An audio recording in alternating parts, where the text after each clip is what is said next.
Puișor, de ce nu te duci tu afară să te joci? Ce faci tu aici? Mă gândesc. Ei, da, bravo. Și la ce te gândești tu, mă rog? Mă gândesc la pomi. Aha. Bunicule, Mm. tu știi cum se numește pomul care face ciori? Hei, păi nu există așa ceva, bunicule. Păi cum să nu, bunicule? Pomul care face mere se numește măr. Da, Pomul care face prune se numește prun. sigur că da. Pomul care face portocale se numește portocal. Da. Păi și atunci cum se numește pomul care face ciori? Of, ți-am mai zis odată că nu există așa ceva. Există, bunicule. Am văzut eu un pom plin de ciori. Aproape că s-a plecat la câte ciori avea în el. Ei bine, ciorile veneau numai la pom și se așezau pe crengile lui. Ai înțeles? Da, și când se coc cad? Cine? Ele, ciorile, când se coc cad, Ciorile nu se coc. rămân verzi. Cum o să rămână verzi dacă ele sunt negre? Cât de negre, bunicule? Negre. Negre de tot, de tot? Negre, de tot, de tot. De tot?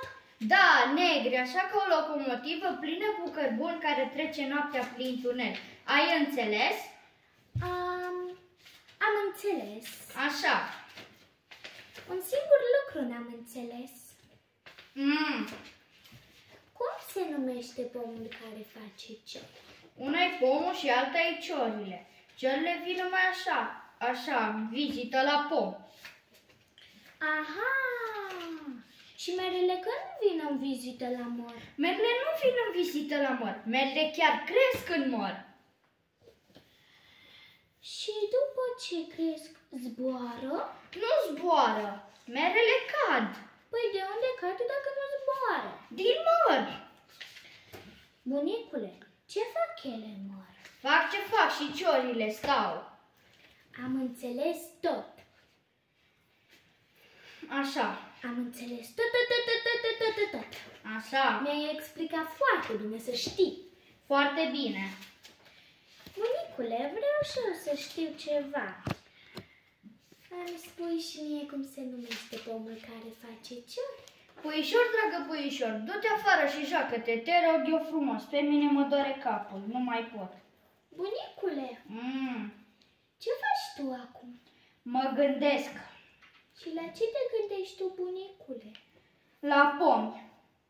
Că pomul care face mere se numește măr. Da, bunicule.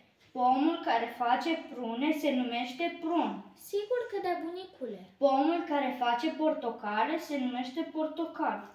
Păi, bineînțeles că da, bunicule. Păi și atunci cum se numește pomul care face ciori? Nu există așa ceva, bunicule.